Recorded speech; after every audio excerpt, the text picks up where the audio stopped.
What's going on, my peoples? This is your main man, Mel.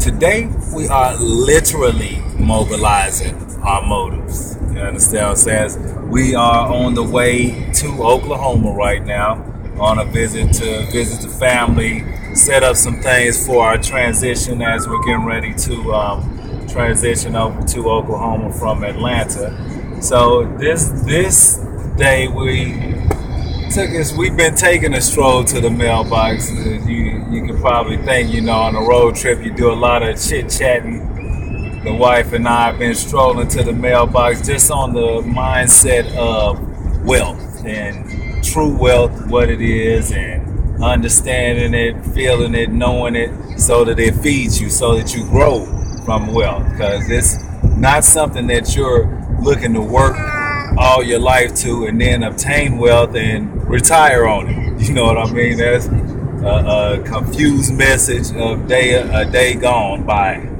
A day gone by, a confused message of a day gone by us all. The true aspect of wealth is what you're obtaining as you do your works. Wealth is somewhat like a paycheck from God. See, you can get your riches from working in a worldly realm and work your fingers to the bone, get riches, and have nothing to show for you.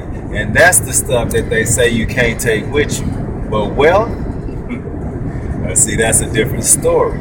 Because, see, the Most High, his paychecks ain't got no expiration date. Ain't no direct deposit slips to fill out. You know what I mean? The wealth is forever flowing. That's what runneth over out of the cup. You know what I mean? So, and this session on mobilizing your motives, man, you gotta just really be limitless with your concept of wealth. When you start to think of it on an aspect outside of the dollar or gold or silver standard in which we learned it as to be, and start to think of it as the health, the love, the nurturing that grows within you, those are true characteristics of wealth. Those are things to where you can survive. Not that you don't need money in this world. I'm not out to lunch. You know what I'm saying? I know that is unfortunately a resource that has been put too much focus on to need to survive. But the understanding, the overstanding of wealth, in which we need to build us all, is a total different aspect of the riches that we work ourselves, break our backs for. So just on a stroll to the mailbox, man, overstand these things, really put yourself to work on it, and think of the dollars in your bank account as your family members.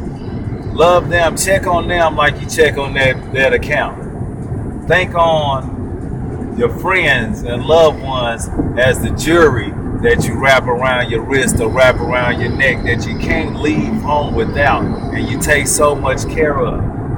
Think of those as your friends. And last but not least, think on filling up your children, filling up the seeds, filling up all those around you.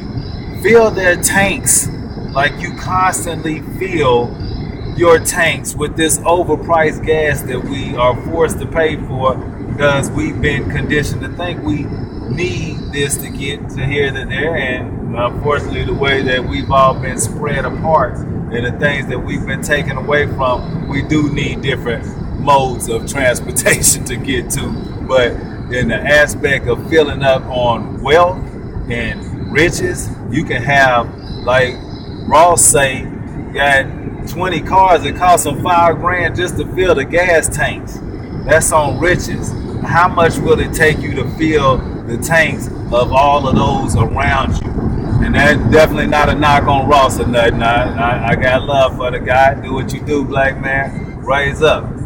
All I'm saying is in a relation. That was a cold lyric, by the way, that I just quoted. That was a hip hop quotable on that $5,000 to fill the gas tanks. But on a deeper aspect of thinking, where we really need to have our focus at is on filling the tanks of these seeds so that we can go that much further in the next generation.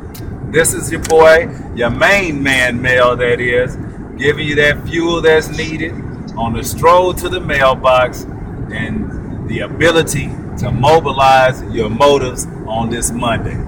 Be empowered. Get empowered 3000. Peace, love, and blessings. We'll see you on the next one.